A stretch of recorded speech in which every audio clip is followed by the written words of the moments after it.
इग्नू के लर्नर्स जो आज इस वेबिनार में भाग ले रहे हैं, आप सभी का हार्दिक स्वागत और अभिनंदन है।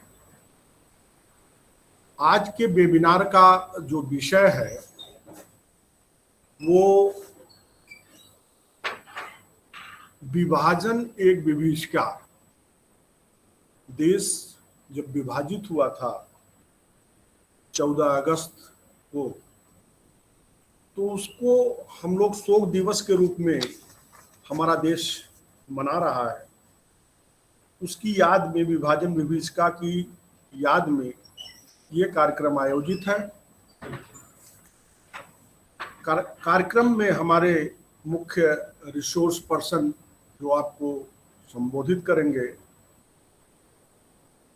बीएचयू के फैकल्टी ऑफ एजुकेशन विभाग में असिस्टेंट प्रोफेसर हैं डॉक्टर अजय कुमार सिंह जी, जो हमारे इग्नू के काउंसलर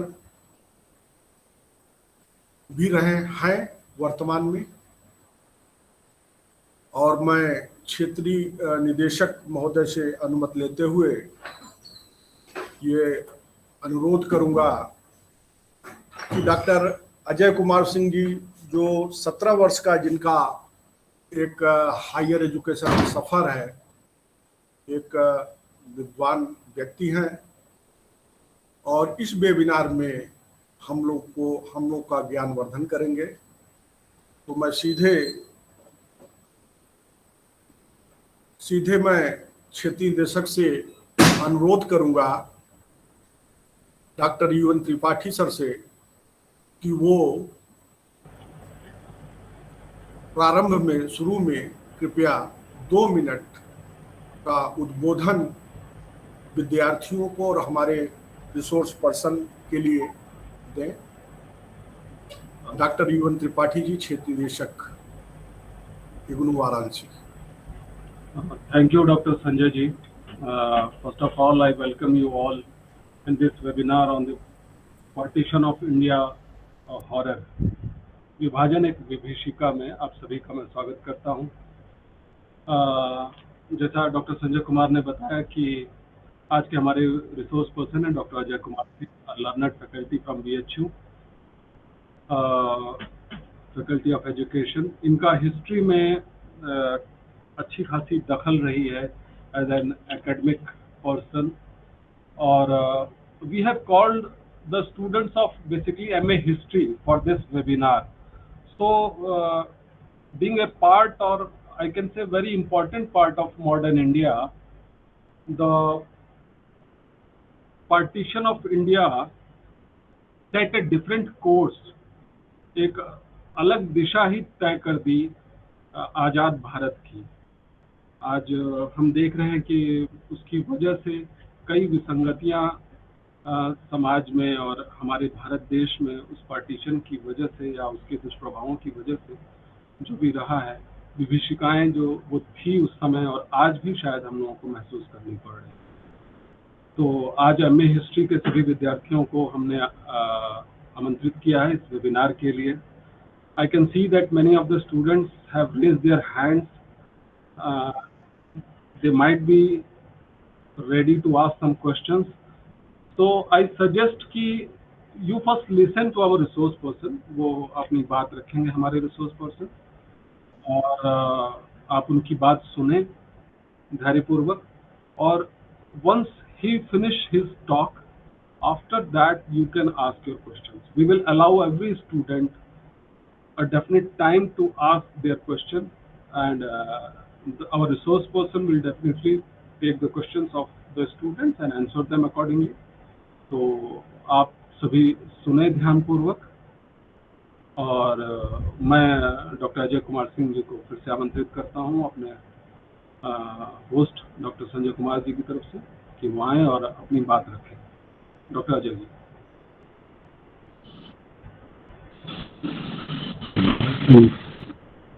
सबसे पहले मैं महामना जी को याद कर और उन्हें नमन करता हूँ। साथ ही में श्रीमती इंदिरा गांधी जी को भी श्रद्धा सुमन अर्पित करता हूं, जिनके नाम से इग्नू नामक एक विश्व स्तरीय उत्कृष्ट क्वालिटी की संस्था संचालित हो रही है। मैं सबसे पहले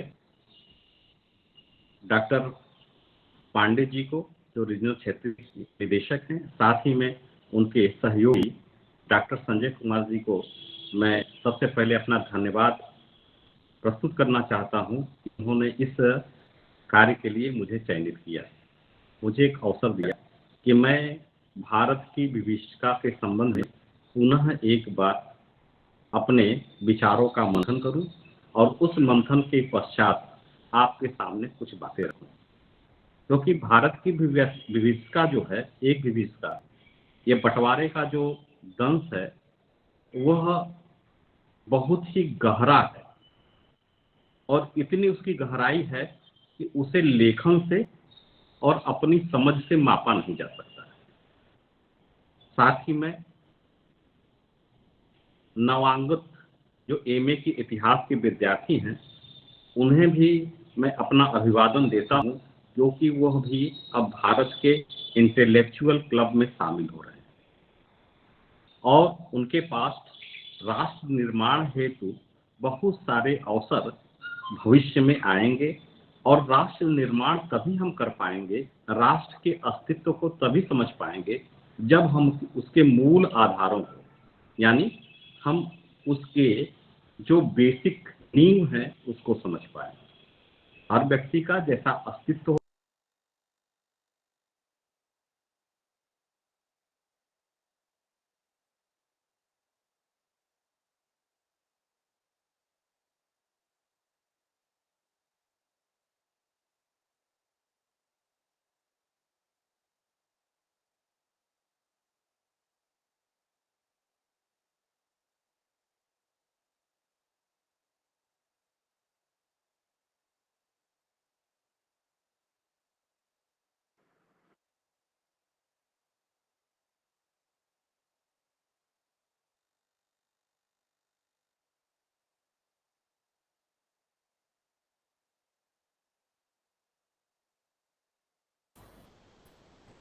थोड़ा नेट का इशू है। अभी हमारे रिसोर्स पर्सन थोड़े समय के लिए वहाँ पे यहाँ पर हैं, वहाँ अचानक लाइव। हाँ, क्षमा चाहूँगा मैं। Okay sir, continue. क्षमा चाहूँगा मैं। हाँ, लाइट हमारे यहाँ थोड़ी समस्या है इस समय लाइट की, तो जिससे थोड़ी बाधाएं आएंगी। कहिए तो मैं वीडियो बंद कर दूं, जिससे नेट लाइट की प्रभावशीलता थोड़ा कम हो जाएगी, नेट कंटिन्यू हो पाएगा। हम भारत की विभिन्नता के संबंध में बात कर रहे थे, अस्तित्व के बारे में बात कर रहे थे। अस्तित्व, जिस प्रकार हम सभी लोगों का अस्तित्व है, उसी तरह राष्ट्र का भी अपना एक अस्तित्व होता है, जीवन होता है। राष्ट्र भी उसी तरह जीवंत रूप से संचालित होता है। हमारा अस्तित्व सैकड़ों यदि वर्ष का होगा, मानव की आयु 100 वर्ष की होगी, तो राष्ट्र की आयु जो होती है हजारों, कई हजार वर्ष होती है। और आप यह जानते हैं, भारत जो राष्ट्र है, इसकी आयु 5 से 7 हजार वर्ष पुरानी है। इसकी धरोहर बहुत ही प्राचीन है और ऐसी धरोहर है कि विश्व में ऐसा कोई भी राष्ट्र दिखाई नहीं पड़ता इसकी संस्कृति के इर्द गिर्द। हम अपनी बात, विभिन्नता का एक शब्द दुखद है, आत्मा को झकझोरने वाला है, भावनाओं को दर्द देने वाला है, लेकिन यह बात आप समझिए कि यह दर्द कैसे मिला, हमारे अस्तित्व कैसे है।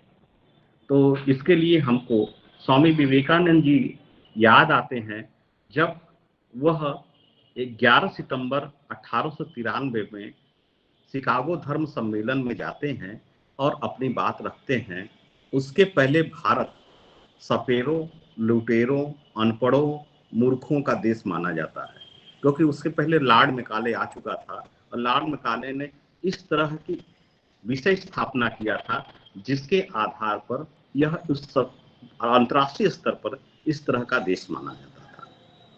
लेकिन स्वामी विवेकानंद के उद्घोष के बाद उन्होंने कहा कि हम सबसे सर्वाधिक सबसे बड़े सभ्यता वाले देश है।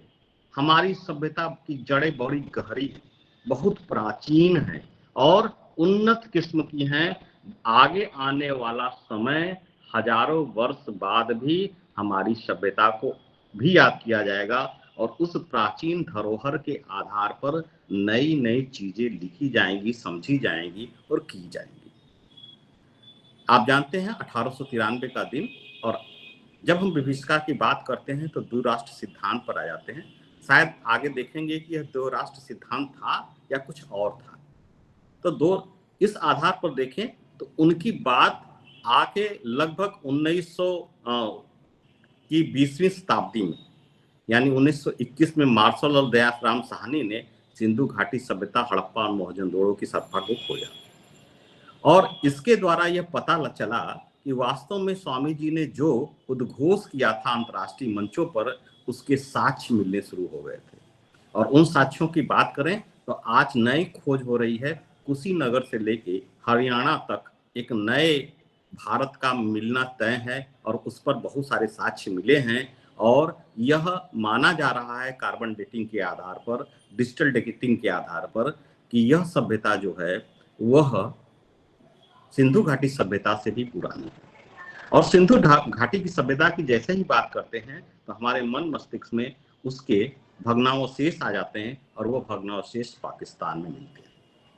तो आप ये देख सकते हैं कि केवल यह बंटवारे का दंश नहीं है, बल्कि हमारे अंग का कट जाना भी है।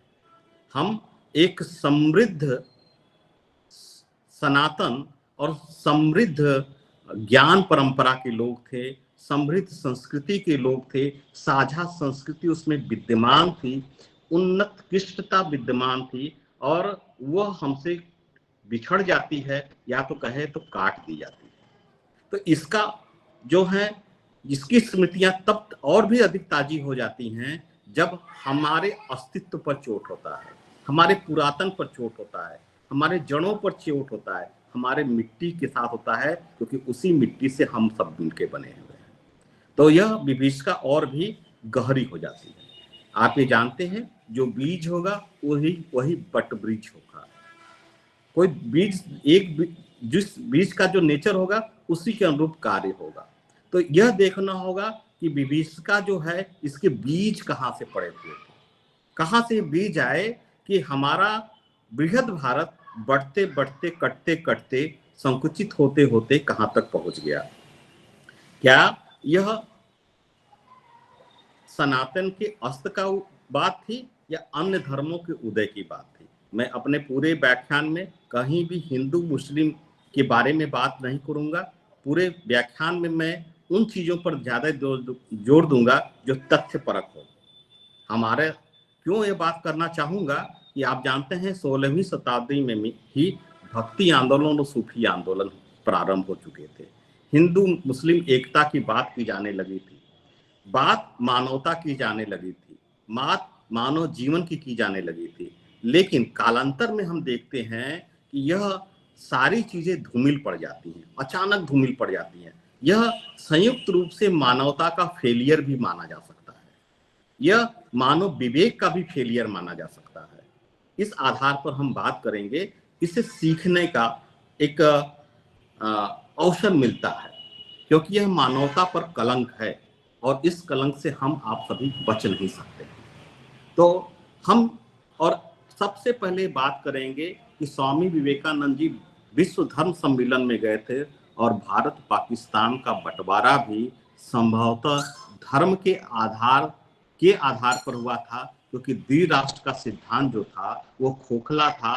कालांतर में बहुत सारे जिसमें द्विराष्ट्र के सिद्धांत का खंडन किया गया, और यह खंडन भारतीय लोगों ने नहीं किया है, बल्कि यह खंडन पाकिस्तानी मूल के लोगों ने भी किया है। और यह खंडन जिन्ना के इतिहास में भी दिखाई जाता है, उनके कार्यप्रणाली में भी दिखाई देता है। तो उस पर भी बात आगे होगी, लेकिन हम सबसे पहले बात करते हैं धर्म क्या है। धर्म तो मानव को जागृत करने का विषय वस्तु है, धर्म तो उन्नत करने का विषय वस्तु है, धर्म तो समाज को जोड़ने का विषय वस्तु है। धर्म के बारे में जितनी भी परिभाषा कहा जाए वह सब विकासमान है, उन्नतशील है और आत्मा से को परमात्मा से मिलाने वाला है। और यदि हम धर्म के बारे में, और ये केवल धर्म, दो धर्मों की बात यहाँ नहीं हो रही है, विश्व के सभी धर्मों के संबंध में बात करते हैं, क्योंकि यदि धर्म के रूप में आप राष्ट्र को देखेंगे तो उस समय प्रमुख रूप से 3 धर्म विद्यमान थे।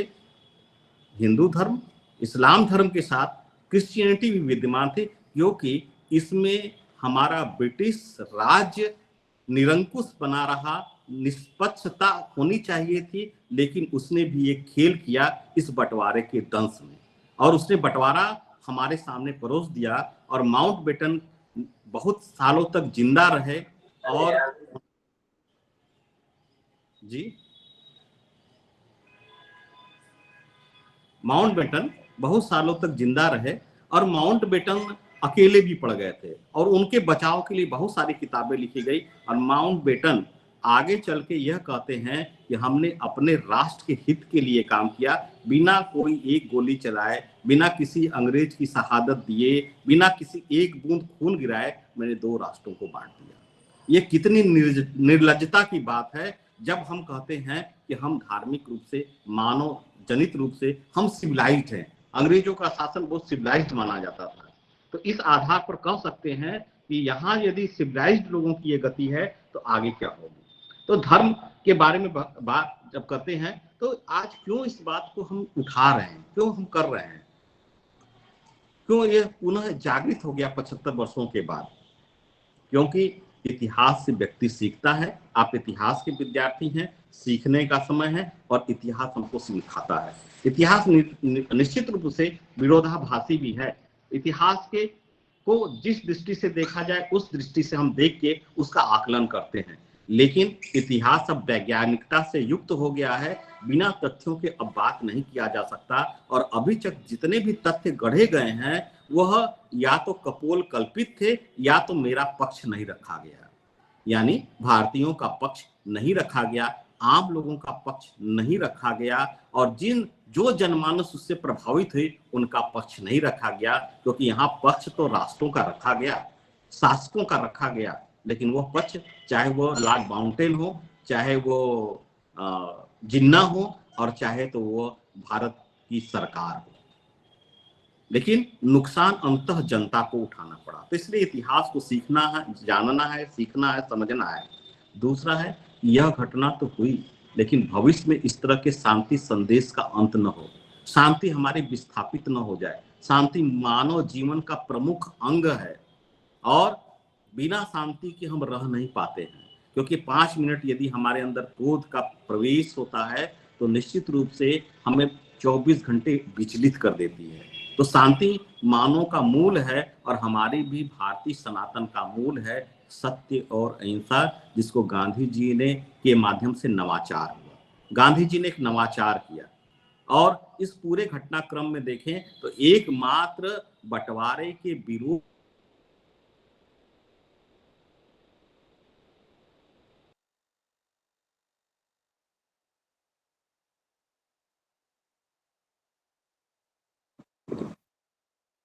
एकमात्र बंटवारे के विरोध के रूप में यदि कोई दिखाई देता है तो वही बुजुर्ग व्यक्ति दिखाई देता है, वही उन्हीं की आवाज केवल सुनाई देती है, चाहे नोआखाली हो, चाहे दिल्ली में हो, लेकिन उनकी बात नहीं सुनी जाती है। तो इस आधार पर भी हम देखेंगे ऐतिहासिक तथ्यों को, हम देते हैं इतिहास के पन्नों को यदि हम उलटते हैं तो देखते हैं कि इस तरह का विस्थापन, पलायन कब इतिहास में कहीं नहीं मिलता है। 1930 में इसके पहले हुआ था यूरोप में, तो टर्की और बुल्गारिया जैसे छोटे छोटे देशों में 1.25 लाख लोग विस्थापित हुए थे। उनको समय दिया गया था लगभग 1.5 वर्ष, और उन 1.5 वर्षों में उन्होंने किया था। लेकिन हमारे यहाँ अचानक ही 11 अगस्त को जिन्ना भाषण देते हैं, संविधान सभा को गुमराह करते हैं, और उनकी कार्य प्रणाली अलग होती है, मुंह के वक्तव्य अलग होते हैं, और तुरंत घोषणा की जाती है।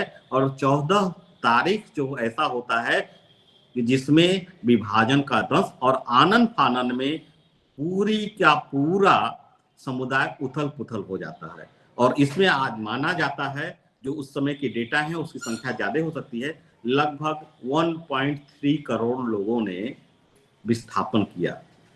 लगभग 60 लाख हिंदुओं ने पश्चिमी पाकिस्तान से भारत आए और 65 लाख मुसलमान जो है भारत से पश्चिमी पाकिस्तान गए। और यदि हम देखा जाए तो गैर मुस्लिम 20 लाख लोग बांग्लादेश से भारत, जो पूर्वी पाकिस्तान था उससे भारत आए, और भारत से भी बहुत सारे लोग गए, और यह दशकों तक बांग्लादेश के साथ यानी पूर्वी पाकिस्तान के साथ चलता रहा। तो ये इसकी संख्या बहुत बढ़ सकती है, जिसका डेटा हमारे पास नहीं है, लेकिन फिर भी यदि डेटा का आंकड़ा हम डेटा को लें तो इस आधार पर लगभग 1.3 करोड़ लोगों ने विस्थापन किया। ये हमारे पास डेटा है। तो इसलिए ये जरूरी है कि इन ऐसे लोगों का जिनका कोई दाह संस्कार नहीं हुआ, चाहे किसी भी धर्मों के थे, उनको हम श्रद्धांजलि अर्पित करें कि वह बिना किसी गलती के हुक्मरानों के निर्णयों का शिकार हो गए। और गलती हमारी इतनी थी कि हम एक नागरिक होने के कारण इसको भाप नहीं पाए, अपनी आवाज नहीं उठा पाए। अक्सर होता है, अक्सर आज भी हो रहा है कि सही चीज का हम समर्थन नहीं कर पाते, वहां मौन रहते हैं। तो मौन भी हमारे लिए नकारात्मक है, क्योंकि देश की सुरक्षा सर्वाधिक प्रमुख है और देश की सुरक्षा के बाद सारा कुछ है। यदि देश की सुरक्षा नहीं है तो हमारी भी सुरक्षा नहीं है, हम सुरक्षित नहीं है तो सारे जो प्रोग्राम कल्याणकारी वेलफेयर स्टेट का कॉन्सेप्ट समाप्त हो जाता है। क्योंकि आप हमसे अधिक, हमारी सभ्यता को जितना तहस नहस किया गया है, जितने आक्रमण हुए हैं, इतना किसी देश के साथ आक्रमण नहीं हुए हैं प्राचीन भारत से। लेकिन हमारे पास एक ऐसी जीविका है जिसके आधार पर हम उठ खड़े होते हैं। तो ये पीड़ितों को श्रद्धांजलि देने का भी अवसर है, और एक और अवसर है कि भविष्य अपने इस इतिहास को कभी दोहराए नहीं। जबकि इतिहास के विद्यार्थी अक्सर कहते हैं इतिहास दोहराया जाता है, लेकिन मैं यहाँ कामना करूंगा इस लगभग 140 करोड़ अपने देशवासियों के साथ कि ऐसा इतिहास कभी दोहराया न जाए, क्योंकि ऐसा दंश ऐतिहासिक है, कभी मिला नहीं है। तो यह बात करने का है। अब बात करते हैं कि धर्मनिरपेक्षता क्या है, क्योंकि एक दो राष्ट्र का सिद्धांत आया, तो एक राष्ट्र का धर्म के आधार पर गठन हुआ और दूसरे राष्ट्र का जो है वह निरपेक्षता के आधार पर गठन हुआ। तो धर्म निरपेक्षता या पंथ निरपेक्षता और राष्ट्र धर्म व्यापी हुआ, इसके बारे में भी हमको देखना पड़ेगा। हम ये भी देखेंगे इसमें कि रूढ़िवादिता की जड़ें कितनी गहरी हैं कि वह धर्म के सर पर चढ़ के बोलती है, धर्म के मूल उद्देश्य को गायब कर देती हैं और अपनी रूढ़िवादिता के, अपने अंधविश्वासों के आधार पर वह मानवता के नाश पर तुल जाती है। जबकि धर्म का मूल लक्ष्य मानवता को स्थापित करना है, चाहे वो विश्व के कोई भी धर्म हो। इस आधार पर भी हमको इसको समझना और जानना होगा। इस आधार पर भी समझना हमको जानना होगा। 3 प्रमुख आधार है, राजनीति, स्मृति और अनुभव। तो राजनीति के बारे में यदि हम बात करें तो इसमें कुछ किताबें मैं कोट करना चाहूंगा। नंबर 1 पर मैं कोट करना चाहूंगा, 1885 में एक किताब आई है आयशा जमाल की, और जिसमें वो जिन्ना के सिद्धांत को स्थापित करते हुए दिखाया जाता है कि अंतरिम सरकार में कांग्रेस ने जिन्ना को स्थान नहीं दिया, इसके आधार पर जिन्ना ने द्विराष्ट्र का संकल्प लिया। और इस पर कुछ तथ्य परोसे जाते हैं ऐतिहासिक दृष्टि से, लेकिन वे पक्ष पूरी तरह बिखर जाते हैं तब जब इस किताब को पूरा अध्ययन करेंगे इतिहास के विद्यार्थी, तो देखेंगे इस इतिहास को, तो निश्चित रूप से उन्हें समझ में आएगा कि यह तथ्य सेलेक्टिव है, जानबूझ के रखे गए हैं। क्योंकि इतिहास का जब हम अध्ययन करते हैं तो हमें तटस्थ रहना होगा, और यह सेलेक्टिव है क्योंकि बंटवारे के बाद और जिन्ना अपनी मृत्यु के तक कभी भी वह द्विराष्ट्र की बात नहीं करता है, और कभी भी यह सरकार में साझा होने या सरकार में हिस्सेदारी की मांग जिन्ना नहीं करते हैं, कभी किसी वक्तव्य में नहीं कहे। यानी यह सरकार के में साझा होने या सरकार में कुछ जिम्मेदारी का भाग बांट लेने के लिए नहीं था, बल्कि कुछ और था, इसे भी समझना होगा। कालांतर में देखें तो जिन्ना के बारे में कहा जाता है, राजनीति हम देखते हैं कि जिन्ना एक धर्मनिरपेक्ष व्यक्ति था, जो सरासर गलत है। और इस बात को काटते हैं इफ्तिकार अहमद, जो पाकिस्तानी मूल के हैं, आयशा जमाल भी पाकिस्तानी मूल की हैं, और इस बात को काटने वाले जो है वह इफ्तिकार अहमद भी पाकिस्तानी के मूल के हैं, और इस बात को किताब और पुस्तक लिखते हैं इस विभाजन के संबंध में, और कहते हैं कि जिन्ना नास्तिकता का एक आवरण ओढ़े हैं, लेकिन है नहीं, बल्कि उनके मूल रगों में इस्लामिक धार्मिकता विद्यमान थी, और वह धार्मिकता बड़ी संकुचित थी, सीमित थी, और उसके आधार पर वह यह कार्य करना चाहते थे, और उन्होंने इसे कर दिखाया। और मैंने जैसे पहले ही कहा, 11 अगस्त 1947 का उनका संविधान सभा के भाषण एक छद्म था, एक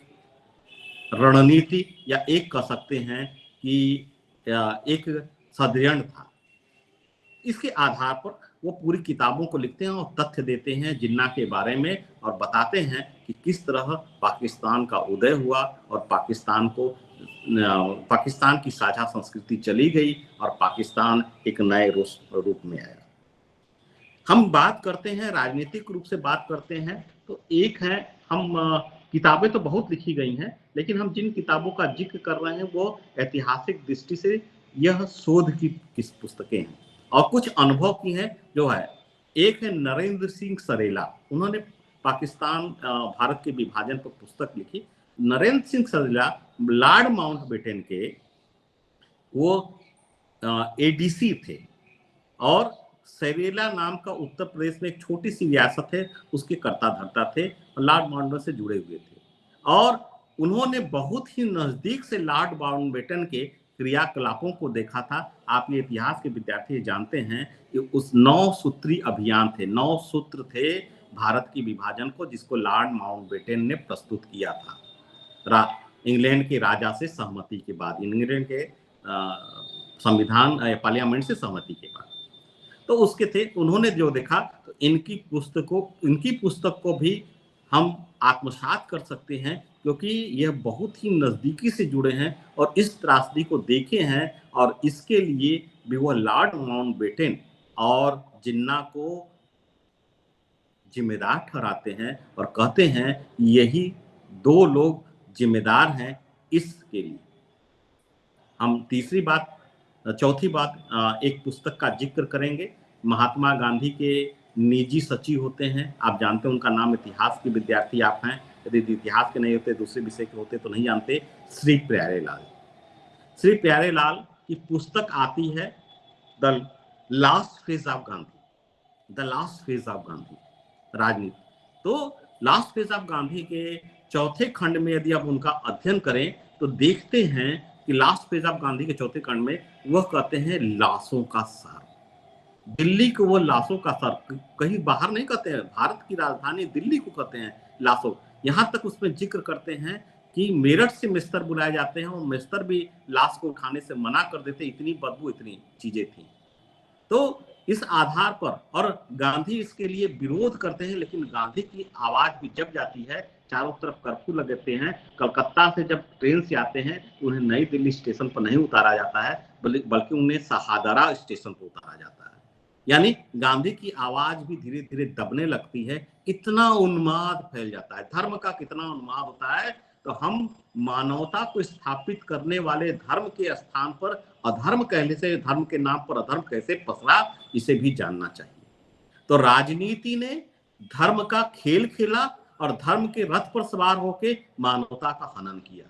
यह राजनीति के संक्षिप्त रूप से, इस पर आप इतिहास के विद्यार्थी हैं, आपको बहुत सारे अध्ययन करने की जरूरत है, बहुत सारे तथ्य आप नए खोज सकते हैं। जैसे मैंने पहले ही कहा कि अभी भी बहुत कुछ खोजा जाना है, हमारी आवाज कहीं दब गई है, अपनी आवाज को रखा जाना है, क्योंकि ये ऐतिहासिक विषय वस्तु है। हजारों वर्ष के इतिहास में इस तरह का विस्थापन आपको बहुत ही कम देखने को मिलेगा, या नहीं देखने को मिलेगा।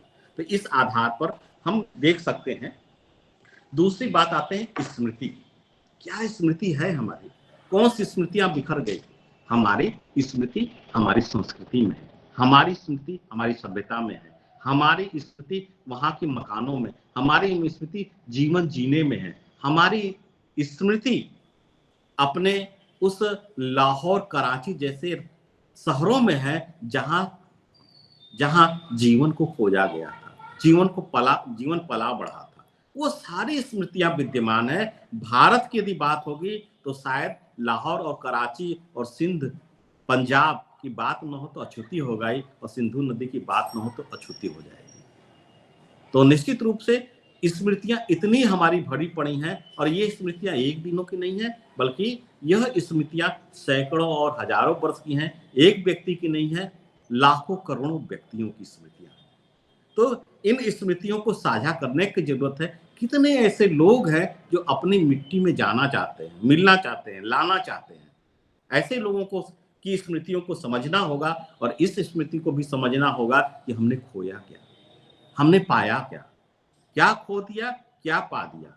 दो राष्ट्र तो बन गए, खोने और पाने का भी इसमें देखना पड़ेगा। ये स्मृतियां इस रूप में भी हैं।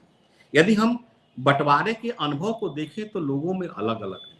वो उन्माद, किसी ने कुछ ज्यादा पा लिया, किसी ने कुछ ज्यादा खो लिया, लेकिन अंत में कहें तो सब कुछ बिखर सा गया।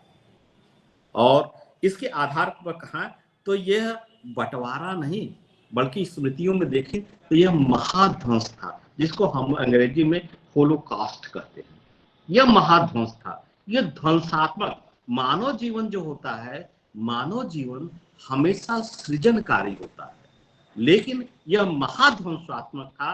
ये इस तरह का ध्वंस आपको इतिहास में देखने को नहीं मिलेगा। तो आप इस आधार पर कह सकते हैं कि यह स्टोरियोटाइप्स के जो लोग थे, वह स्टोरियोटाइप्स के लोगों ने इसकी ऐसी ताकत उनके पास आई कि वह हजारों वर्ष के मानव सृजन के कार्य को उन्होंने कुछ दिनों में भंग कर दिया, नष्ट कर दिया। इसे समझने की जरूरत है। तो स्मृतियां इस स्वरूप में है कि हजारों वर्ष से जिस खेती को किया गया मानव को की फसल को आगे बढ़ाने के लिए, उन्होंने एक दिन में इसे नष्ट कर दिया, एक घटना ने इसे नष्ट कर दी। इस रूढ़िवादी छवियों को भी समझने की ऐतिहासिक दृष्टि से विभाजन क्यों और कैसे हुआ, इसे भी समझने की जरूरत है। जैसे मैंने दो तीन चीजें पर कहा, लंबे इतिहास का यह अंतिम चरण है। यह शायद न 1930, न 1940, न 1920, यदि आप देखेंगे, हम उस पर नहीं जाना चाहते हैं क्योंकि फिर लंबी बात हो जाएगी, लंबे विमर्श पैदा होंगे। लेकिन आप देखें कि इसका बीज तो शायद बहुत पहले पड़ गया था, और उस बीज का अंत यह हुआ कि विभाजन हमारा हुआ, और ऐसा विभाजन कि एक राष्ट्र नहीं बना, 3 राष्ट्र का सिद्धांत। हम द्विराष्ट्र की बात करते हैं, लेकिन बना तो 3। ऐसा किया गया कि बंटवारे में कि हमको पूरी तरह परेशान करने का काम किया गया। इसके आधार पर सांप्रदायिकता की बात मैंने पहले ही कहा ही है, उसकी ताकतें क्या थी, आज भी ताकतें क्या हैं, इसे भी समझने की जरूरत है। क्योंकि भारत के नागरिक हजारों वर्ष से सांप्रदायिक कभी नहीं रहे, क्योंकि हम सहिष्णुता में विश्वास करते हैं, टॉलरेंस में विश्वास करते हैं, क्योंकि हमारी ऐसी समझ ही है, हमारा ऐसा परवरिश ही है, हमारा ऐसा ज्ञान पद्धति ही है जिसमें हम इस बात पर विश्वास करते हैं। लेकिन सांप्रदायिकता कैसे आया, कहाँ से आया, कि यह हमारे साथ शामिल हो गया और हमको नष्ट करने लगा। हम इसका जो आधार 1937 के अंतरिम सरकार में भी देखते हैं, वहां भी है। फिर हम इसका आधार यदि हम बात करें, देखें तो कुछ हद तक मुस्लिम लीग है, नहीं सॉरी, बहुत हद तक मुस्लिम है, तो कुछ हद तक हिंदू महासभा, जिसका गठन 1915 में हुआ था, इसका भी आपको अध्ययन करना चाहिए। तो मुस्लिम लीग ने मार्च 1940 में, विशेष करके 24 मार्च 1940 को जिन्ना ने लाहौर में इसकी अध्यक्षीय उद्बोधन में इस बात को रखा, प्रस्तुत किया, और 24 मार्च 1940 यह डेट जरूर दी जाती है, लेकिन इसके पहले भी खिचड़ी पकने लगी थी, लोग उसमें कार्य करने लगे थे। तो इसे भी समझने की जरूरत है, और इसे भी समझते हैं कि यह युद्धोत्तर घटना है। अभी तक जितने भी शासन प्रशासन की चीजें हुई थी उसमें युद्ध कारण था, लेकिन एक ऐसा कारण है जो युद्धोत्तर है, युद्ध से अलग है, बियॉन्ड द वार यह है। तो इसे भी ये समझने की जरूरत है, क्या विभाजन इन संभावित विकल्प था, क्या इसके अलावा कोई ऑप्शन नहीं थे, हमारे पास कोई विकल्प नहीं थी, इस पर भी विचार करने की जरूरत है। आप लोग साझा होकर इस पर भी विचार करिएगा, क्योंकि यह भी एक अलग तरह का विमर्श है। क्योंकि मेरा बीज मंत्र यह है कि केवल यह बात यहीं तक रह न जाए, आप इतिहास के विद्यार्थी हैं, इस कारवा को आगे बढ़ाने का काम करेंगे और विभाजन 1946 1947 की घटनाओं को भी देखेंगे, उसमें भी कुछ लिखने और पढ़ने का काम करेंगे। यह विभाजन देखा जाए, यह स्मृतियां भी दिखाती हैं, यह कानूनी व्यवस्था नाश होने का भी है। हम कहते हैं हम कानून के मानने वाले लोग हैं, लेकिन यहाँ कानूनी व्यवस्था तहस नहस हो जाती है, नष्ट हो जाती है और चारों तरफ बिखराव पैदा हो जाता है और एक ही आवाज थी, जिसे मैंने पहले जिक्र किया, उस बूढ़े व्यक्ति की आवाज को ही दबा दी जाती है। चारों तरफ मियान से तलवारें निकल जाती हैं, चारों तरफ फौजें दिखाई देती हैं, लेकिन कानून को ठेंगा दिखाया जाता है। यह उसके बात यहां तक खत्म नहीं होती है। अब तीसरी बात अपने आते हैं अनुभव। क्या अनुभव ले? हम तो कहते हैं कि हम महान संस्कृति के लोग हैं, लेकिन आप यह जानते होंगे, समझते भी होंगे, पढ़े भी होंगे कि इसमें 5 लाख लोग मरने का आंकड़ा दिया जाता है, लेकिन यह सरकारी डेटा है। इस संबंध में यदि हम देखें तो इसकी संख्या 5 से 10 लाख लोग मरे। तो इतना बड़ी मौत का जिम्मेदार कौन है? आज तक किसी व्यक्ति ने इसकी जिम्मेदारी नहीं ली। और मूलतः जिन्ना इसके माने जा सकते हैं, क्योंकि जितने भी मैंने अपने पुस्तकों का जिक्र किया, सारा कुछ जिन्ना की तरफ इंडिकेट करता है। और जिन्ना अपने स्वार्थ के वशीभूत होकर उन्होंने एक नया कार्य किया और उसके अनुरूप वो लगे रहे और अंततः इसी दर्द का उन्हें सजा भी मिली कि अपने जीवन में पाकिस्तान के गठन के बाद वह एकांकी हो गए और बड़ा ही उनका मौत दुखद रहा। तो इसे भी समझना होगा, साथ में समझना होगा कि आधी आबादी के साथ क्या हुआ। पुरुष तो मौत के मुंह गए गए, बच्चों और महिलाओं के साथ क्या हुआ। 50,000 से ज्यादा महिलाएं जो रिकॉर्ड में हैं, उन्हें या तो अपहरित कर दिया गया या उनको लूट लिया गया, कोई संपत्ति की तरह। घरद्वारी नहीं छूटे, मकान संपत्ति जायदाद सोना नहीं छूटा, बल्कि औरतें भी विषय वस्तु बनी, लूट ली गई।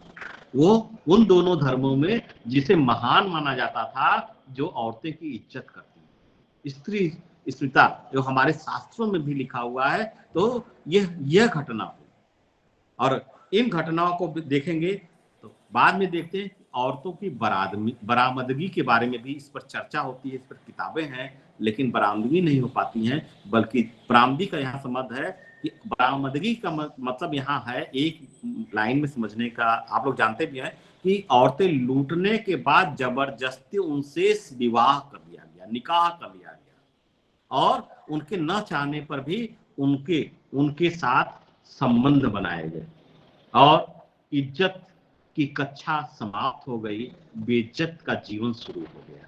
तो ये विविधता है। हम इसको इस आधार में देख सकते हैं कि क्षेत्रीय विविधताएं क्या है, अनुभव क्या है हमारे। तो ये क्षेत्रीय अनुभव को भी समझने की जरूरत है और क्षेत्रीय अनुभव को भी समझने की जरूरत है। अलग अलग मोहल्लों की, अलग अलग शहरों की, अलग अलग कस्बों की, अलग अलग गांवों की, अलग अलग शहरों की अलग अलग अकुलाहट थी। लोग जो आए विस्थापित होके उनको जीवन जीने की। मेरी आवाज पहुंच रही है?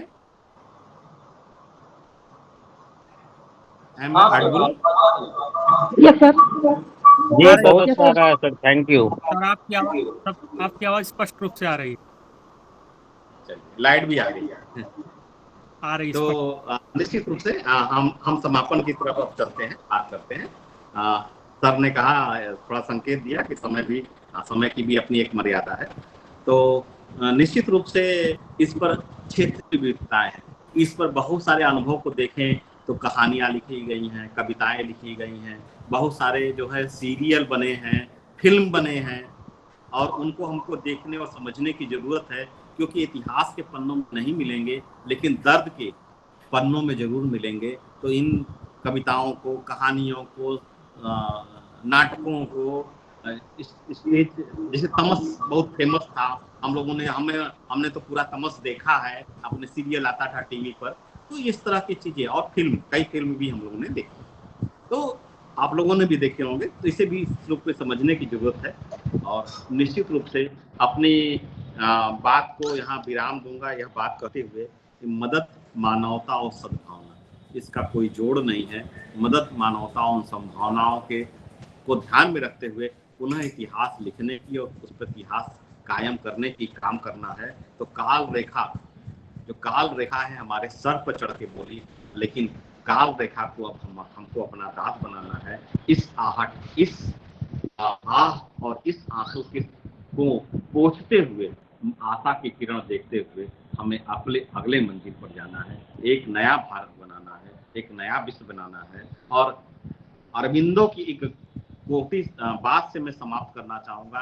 अरबिंदो को अपने पूरे जीवन में, महर्षि अरविंद को पूरे जीवन में वह विश्वास था कि यह भारत पुनः एक बार संयुक्त होगा और हम संयुक्त रूप से काम करेंगे, अपनी साझा संस्कृति में पुनः विश्वास करेंगे और जीवन को एक नई गति देंगे।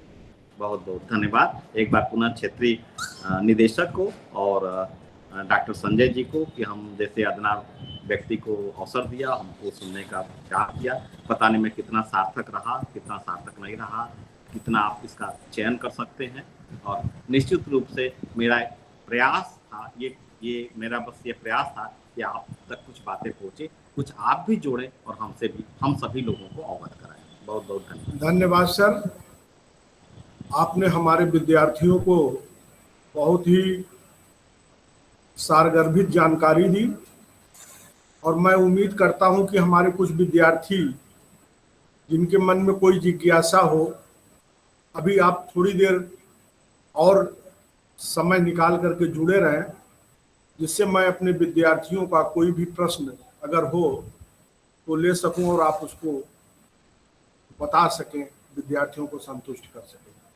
तो अगर किसी भी विद्यार्थी का प्रश्न है वो अपने को अनम्यूट करेगा, सब एक साथ अनम्यूट नहीं करेंगे।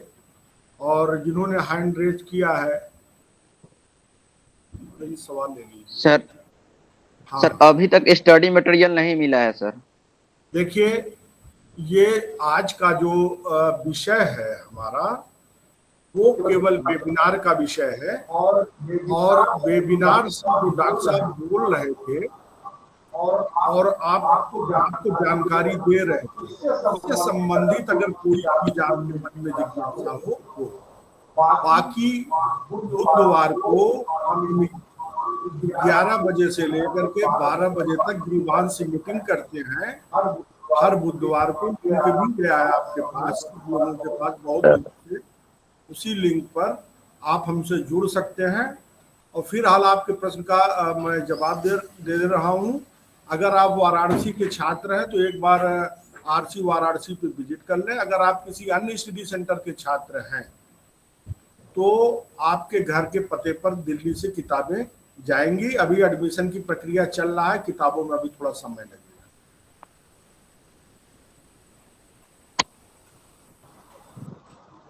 हेलो हाँ बताएं सर, धर्म और पंथ में क्या अंतर है?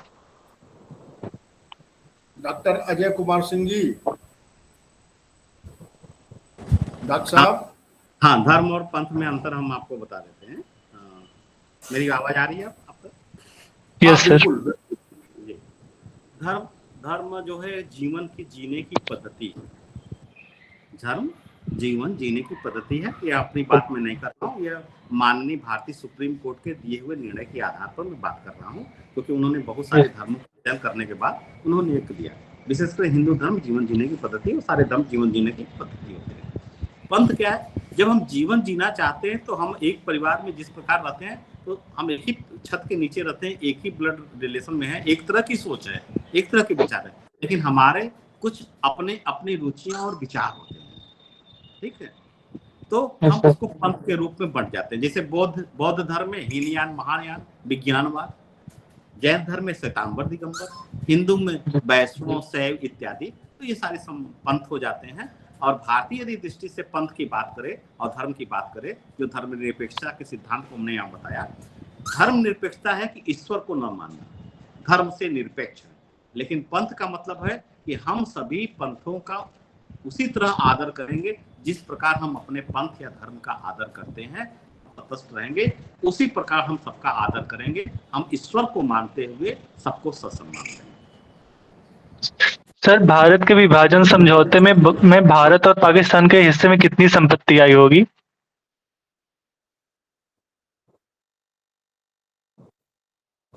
हेलो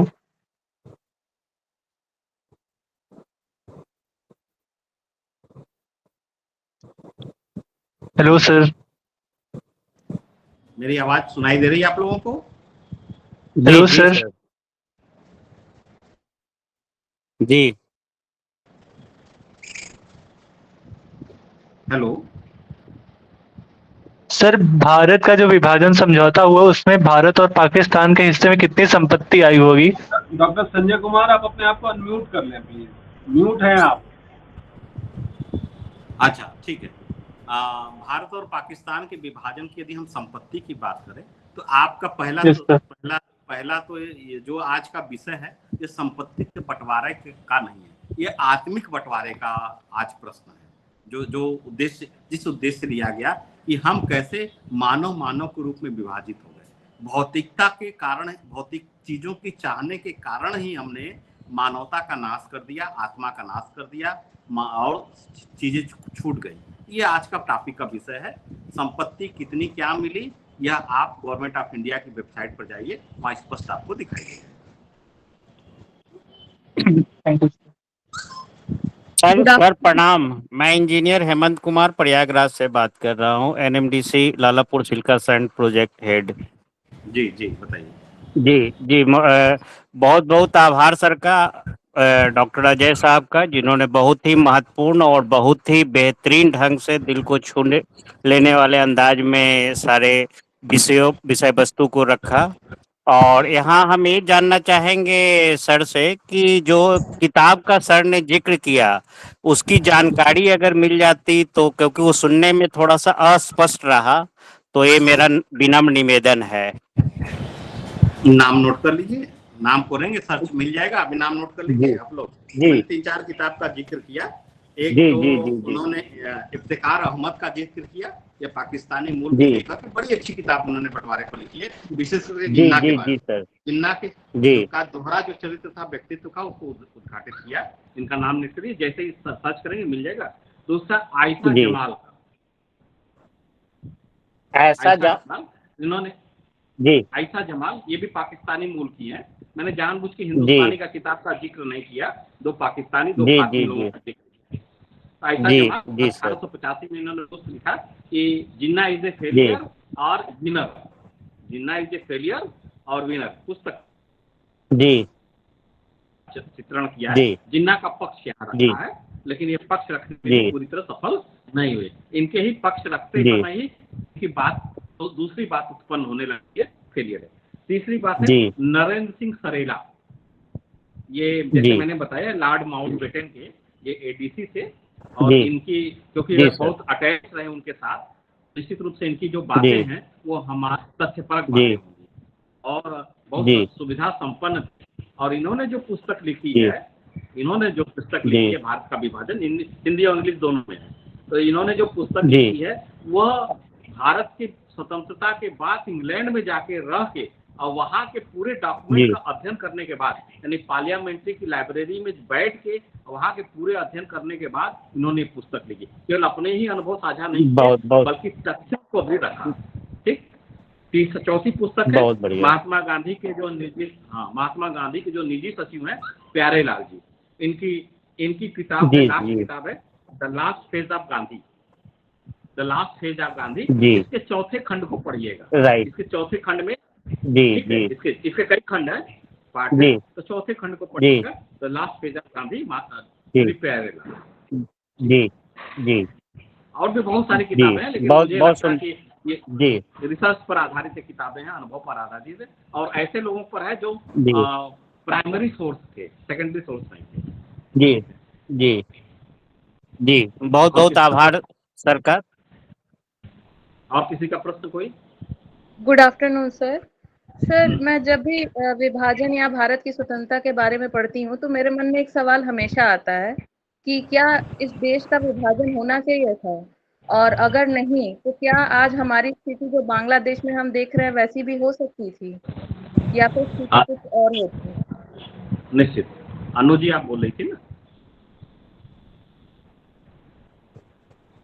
निश्चित रूप से जो प्रश्न आपने उठाया है ये एक काल्पनिक प्रश्न है, क्योंकि यदि हम देखें तो विभाजन हुआ है, यह सत्य है, इस सत्य को झुटलाया नहीं जा सकता है। और इसी बात को मैंने कहा कि इतिहास से सबक लेना चाहिए, इतिहास को सबक लेना चाहिए। जो घटना पहले हुई हैं वो क्या घटनाएं बाद में नहीं होंगी। बुद्ध ने शांति का संदेश पहुंचाया, लेकिन बुद्ध के अस्तित्व को नष्ट करने के लिए भी भरपूर प्रयास हुए। उनके स्तूपों को तोड़ दिया गया और उनके जो है मूर्तियों को नष्ट कर दिया गया। और आप इसका ताज़ा उदाहरण 10-15 साल पहले हम दे सकते हैं कि अफगानिस्तान ने बुद्ध की सबसे बड़ी प्रतिमा को खंडित कर दिया। तो निश्चित रूप से इतिहास इस दृष्टि से हमेशा अपने को दोहरा रहा है, तो इसे सबक सीखने की जरूरत है। तो कल्पना की दुनिया से आगे निकल के वास्तविक दुनिया में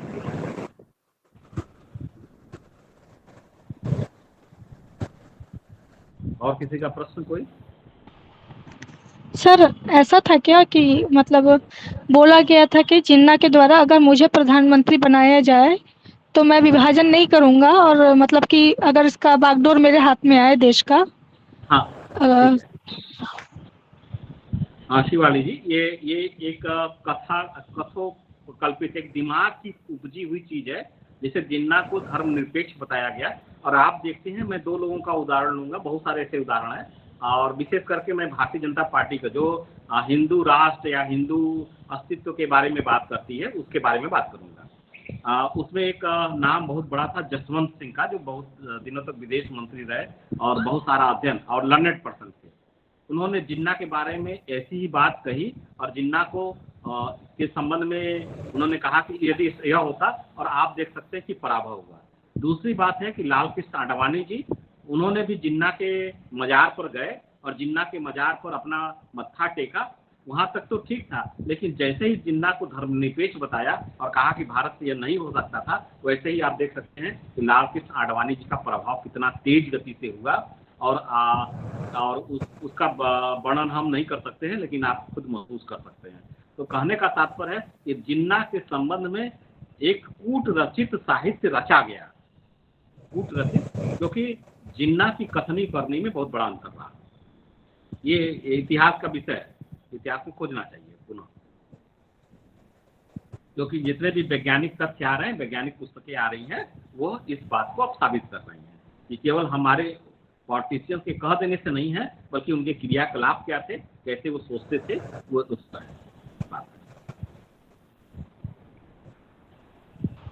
तो जिन्ना जी चाहते ही थे कि हमें पार्टीशन करना है, अलग देश बनाना है। हाँ, जिन्ना जी चाहते थे पार्टीशन करने का उनके मूल विचारों में शामिल हो गया था जिन्ना का पार्टीशन। और बात रही यदि किसी को सत्ता न मिले, जो आपकी बात हम कहना चाहेंगे, इस बात से आप सारे लोग समझ जाएंगे, क्योंकि हम बहुत सारे तथ्य देंगे तो चीज़ें क्लियर नहीं हो पाएंगी। लेकिन एक बात समझिए, सत्ता न मिलना यह नहीं साबित करता कि हम अपने राष्ट्र को बांट दें। मैं महत्वाकांक्षी हो सकता हूँ, अति महत्वाकांक्षी हो सकता हूँ, लेकिन वह हमारी महत्वाकांक्षा की पूर्ति न हो पावे तो क्या मैं अपने राष्ट्र को बांट सकता हूँ, जो राष्ट्र सर्वोपरि है। इसका मतलब कि हमारी पर्सनालिटी में कोड जरूर था जिससे मैं सत्ता पाने की चाह में राष्ट्र को बांटना पड़ा मुझे। तो ये बात आपकी ये जिन्ना के खिलाफ ही जाती है इस बात को भी, कि सत्ता की चाहत से उन्हें अपने राष्ट्र को बंटवारे तक वो लेके गए, और ये उन्हीं का आदान, उन्हीं का कारण।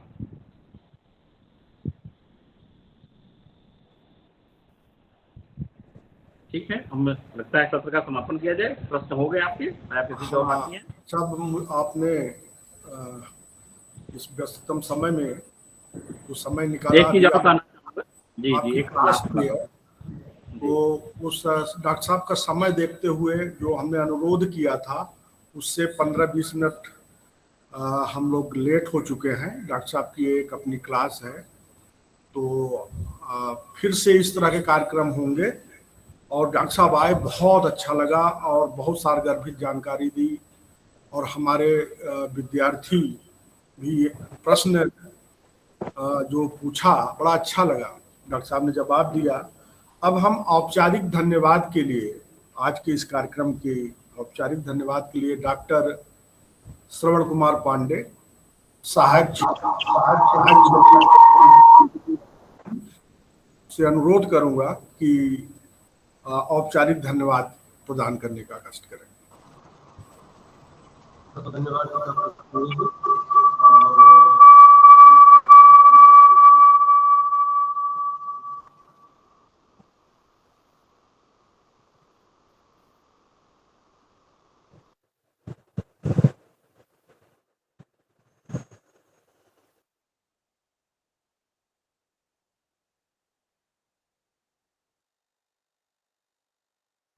बहुत बहुत धन्यवाद डॉक्टर संजय जी। और हमारे विद्वान वक्ता प्रोफेसर अजय कुमार जी ने बहुत विस्तार में सारे तथ्यों को रखते हुए विभाजन की विविधता पे जो भी तथ्य रखे, हमारे कनेक्टेड रहे। और ये उनके इंटरेक्शन में दिख रहा है कि कितनी तल्लीनता से उन्होंने ये बातें सुनी हैं और किस तरह से वो प्रभावित हुए हैं। नो डाउट ये हमारे इतिहास का एक पन्ना है जिसे हम सहेजना नहीं चाहते हैं। और ये यादें जो हैं हमें कचोटती हैं, लेकिन विभाजन विविधता दिवस का आयोजन का उद्देश्य भी है कि जो डॉक्टर साहब ने कहा कि इतिहास से सबक लेना सीखना चाहिए पीढ़ियों को, और जो भी घटनाएं घटी हैं भविष्य में उनके प्रति सचेत रहने की ज़रूरत है। इन बिंदुओं को बहुत अच्छे से रेखांकित किया। हम बहुत बहुत धन्यवाद देते हैं, साधुवाद देते हैं डॉक्टर साहब को इस्तीफापूर्ण भाषण के लिए। और अपने संस्थान की तरफ से एक बार फिर हम उनके कृतज्ञ हैं, ऋणी हैं कि उन्होंने इस तरह का वक्तव्य हमारे इस कार्यक्रम में दिया है। हमारे साथ तमाम विद्यार्थी जुड़े हुए हैं और तमाम ऑफिशियल रैंक के लोग भी हैं। और हेमंत कुमार जी के प्रश्न, रश्मि खेमका के प्रश्न, ये सारे प्रश्न ये बताते हैं कि हमारा जो पीढ़ी है सर, ये कितना संजीदा है अपने इन सब इश्यूज को लेके। स्वतंत्रता और देश के जो आज़ादी का विषय है वो हमारे लिए कितना महत्वपूर्ण है। और सारे विचारशील हैं, एक्टिव हैं और समय अनुकूल अच्छे निर्णय करने में सक्षम है। तो हम उम्मीद करते हैं कि भावी पीढ़ी के हाथ में देश पूर्णतः सुरक्षित है और विकसित भारत 2047 का सपना हमारा साकार होके ही रहेगा और हम एक समर्थ भारत के रूप में अपने देश को प्रस्तुत कर सकेंगे। तो मैं डॉक्टर संजय जी को इस आयोजन के लिए बधाई देता हूँ और साथ ही साथ धन्यवाद करता हूँ डॉक्टर युवन त्रिपाठी साहब जो हमारे रीजनल डायरेक्टर हैं, जिन्होंने बड़े विस्तार से इस कार्यक्रम की रूपरेखा तैयार करवाई। बहुत बहुत धन्यवाद आप सभी पार्टिसिपेंट्स का, बहुत बहुत धन्यवाद। अब मीटिंग यहीं पर समाप्त की जाती है और आप लोगों से अनुरोध है कि अब अपने को जो है लॉग आउट कर लें और फिर इस तरह का कार्यक्रम होगा। डॉक्टर साहब को एक बार पुनः बहुत बहुत धन्यवाद। धन्यवाद सर, सभी को